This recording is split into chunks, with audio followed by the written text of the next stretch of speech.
Latest updates ఎప్పటికప్పుడు పొందడానికి Big TV WhatsApp channel follow అవ్వండి. లింక్ డిస్క్రిప్షన్ లో ఉంది. కనుమరుగవుతున్న కారును కాపాడుకునేందుకు బీఆర్ఎస్ నేతలు కొత్త ప్రచారం మొదలుపెట్టారా? దేవుడిని అడ్డం పెట్టుకొని ప్రజల మధ్య చిచ్చు పెట్టడానికి విష ప్రచారానికి పూనుకున్నారా? గత 10 ఏళ్లు తిరుమలలో రాచమర్యాదలు పొందిన నేతలకు నాడు గుర్తురాని విషయం ఇప్పుడు కొత్తగా ఎందుకు గుర్తొచ్చింది?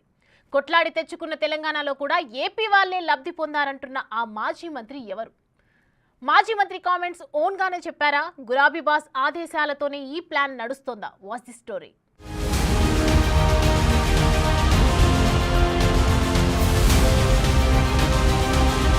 కొట్లాడి సాధించుకున్న తెలంగాణలో 10 ఏళ్లలో లబ్ధి పొందింది ఏపీ వాళ్లే. కాంట్రాక్టర్లు వాళ్లే, బిల్డర్లు వాళ్లే, ఆర్థికంగా బలపడింది వాళ్లే. టీటీడీ పాలక వర్గంలో మెంబర్లుగా ఇస్తే ఏం లాభం? చైర్మన్ పదవి ఇస్తే ఏం లాభం?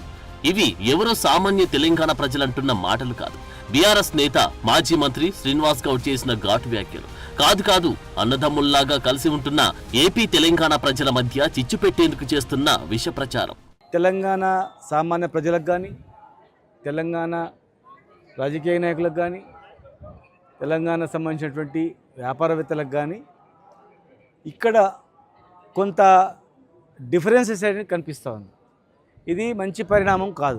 తెలంగాణ మేము తెచ్చిన తెలంగాణలో మాకన్నా ఎక్కువ లబ్ధి పొందింది ఆంధ్ర వ్యాపారస్తులే. హైదరాబాద్లో నువ్వు కాంట్రాక్టర్లు చూసినా వాళ్ళే ఉన్నారు, బిల్డర్లు చూసినా వాళ్ళే ఉన్నారు, ఆర్థికంగా బలపడిన దానిలో కూడా వాళ్ళే ఉన్నారు. మేము తీసుకొచ్చుకొని మేము బాగుపడదాం అనుకుంటే మాకన్నా ఎక్కువ వాళ్ళే బాగుపడ్డారు. అసలు రూమ్స్ అడిగితే పట్టించుకునే వాళ్ళు లేరు. దర్శనం కాడ చాలా ఇబ్బంది పడతాం. బోర్డు మెంబర్లు ఇస్తే ఏం లాభము? చైర్మన్ కూడా తెలంగాణలో ఉన్నాడు, ఇచ్చిన అంటే ఏం లాభము? బోర్డు మెంబర్ 100% ఇస్తే ఏం లాభం? మాజీ మంత్రి శ్రీనివాస్ గౌడ్ చేసిన కామెంట్స్ చర్చనీయాంశంగా మారిన తరుణంలో బీఆర్ఎస్ పై విమర్శలు వెల్లువెత్తున్నాయి. నీళ్లు, నిధులు, నియామకాలు అనే నినాదంతో తెలంగాణ సాధించుకున్నారు ప్రజలు. కానీ గడిచిన 10 ఏళ్ల బీఆర్ఎస్ పాలనలు అంతా వాళ్లే అయితే మరి మీరు ఏం చేశారనే కామెంట్స్ వస్తున్నాయి. ఏ లక్ష్యంతో తెలంగాణ సాధించారో మర్చిపోయి కాంట్రాక్టుల విషయంలో తెలంగాణ ప్రజలను విస్మరించారా అని విమర్శలు వస్తున్నాయి. కాంట్రాక్టులు ఇవ్వడానికి తెలంగాణలో సమర్థులు లేరనుకున్నారా? ఉన్నా కూడా వారికి ఎందుకనుకున్నారా అని ప్రశ్నిస్తున్నారు. కమిషన్లకు కక్కుర్తిపడి సొంత ప్రజలను పక్కన పెట్టారో సమాధానం చెప్పాలని కోరుతున్నారట.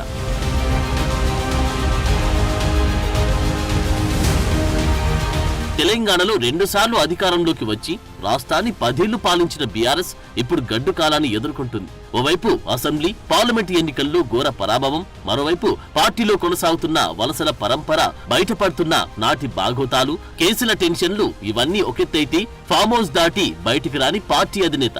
అందుకే దేవుడిని అడ్డం పెట్టుకుని ప్రజల మధ్య విద్వేషాలను రెచ్చగొట్టి ఆ రకంగా అయినా పార్టీకి బూస్టప్ తెచ్చుకోవాలని ప్లాన్ చేస్తున్నట్లు వాదనలు వినిపిస్తున్నాయి.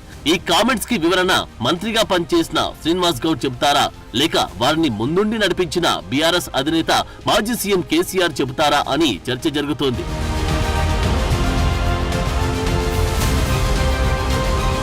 తిరుమలలో తెలంగాణ ప్రజాప్రతినిధుల సిఫారసు లేఖలకు దర్శనాలు ఇవ్వడాన్ని గత వైసీపీ ప్రభుత్వం 2021లో ఆపివేసింది. 21 నుంచి 23 వరకు అధికారంలో ఉన్న అప్పటి టీఆర్ఎస్ ప్రభుత్వ పెద్దలు కానీ, ప్రజాప్రతినిధులు కానీ ఏనాడు ఆ విషయంపై నోరు మెదపలేదు.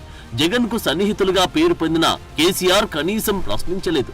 10 సంవత్సరాల పాటు అధికారంలో ఉన్న బీఆర్ఎస్ ప్రభుత్వ పెద్దలు తిరుమలలో కనీసం కళ్యాణ మండపం గాని, వసతి గృహం కాని ప్రభుత్వం తరపున కట్టించాలని ఆలోచన చేయలేదని, ఇప్పుడు అనూహ్యంగా ప్రభుత్వం మారిన తర్వాత మాత్రం తిరుమలలో భేదాలు ఉన్నాయంటూ మాట్లాడడం విడ్డూరంగా ఉందని టాక్ నడుస్తోంది.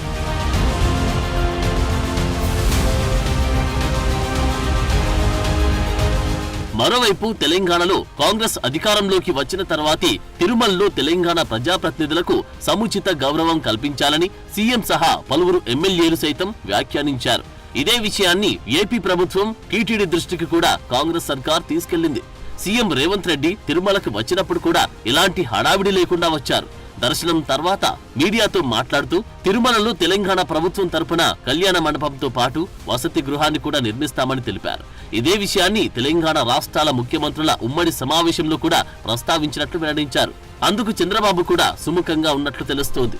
అలానే TTD chairman BR Naidu, CM Revanth రెడ్డిని కలిసినప్పుడు కూడా సిఫారసు లేఖల అంశం చర్చకు వచ్చిందట.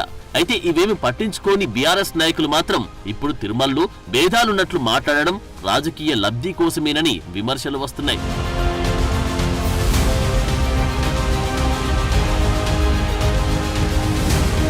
రెండు 2014 నుంచి 2023 వరకు అధికారంలో ఉన్న బీఆర్ఎస్ నేతలు తిరుమలకు 100 సార్లు స్వామివారి దర్శనానికి వచ్చారు. అప్పటి టీటీడీ పెద్దల సహకారంతో రాచమర్యాదలతో స్వామివారిని దర్శించుకున్నారు. తెలంగాణ మాజీ సీఎం కేసీఆర్ అయితే మొదటిసారి ముఖ్యమంత్రి అయిన తర్వాత తిరుమలకు దర్శనానికి వచ్చారు. వైసీపీ హయాంలో కూడా అటు కేసీఆర్ కుటుంబం, హరీష్ రావుతో పాటు మిగతా మంత్రులు స్వామివారి దర్శనానికి వచ్చినప్పుడు పెద్ద ఎత్తున స్వాగత సత్కారాలు జరిపించుకున్నారు. కానీ తెలంగాణకు సంబంధించి ఒక కళ్యాణ మండపం నిర్మించాలనే ఆలోచన కూడా చేయలేదని, ఇప్పుడు మాత్రం తెగ హడావిడి చేస్తున్నారని చర్చ నడుస్తోంది.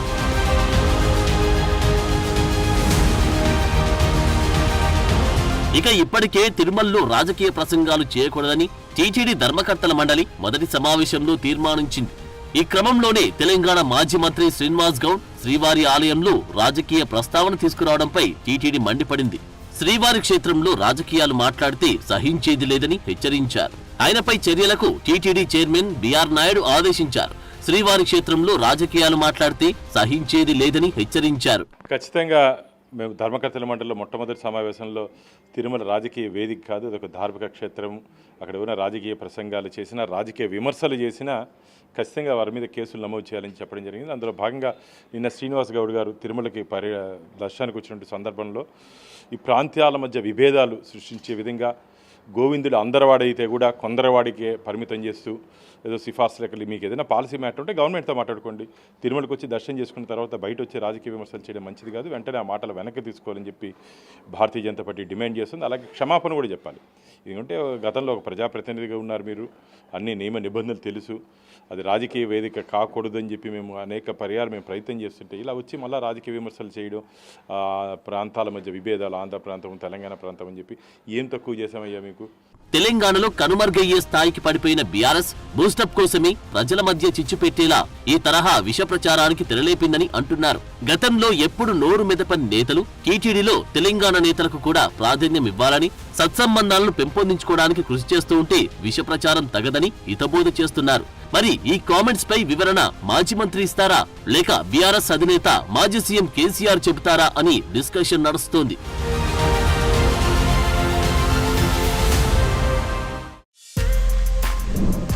For more videos like this, subscribe Big TV channel.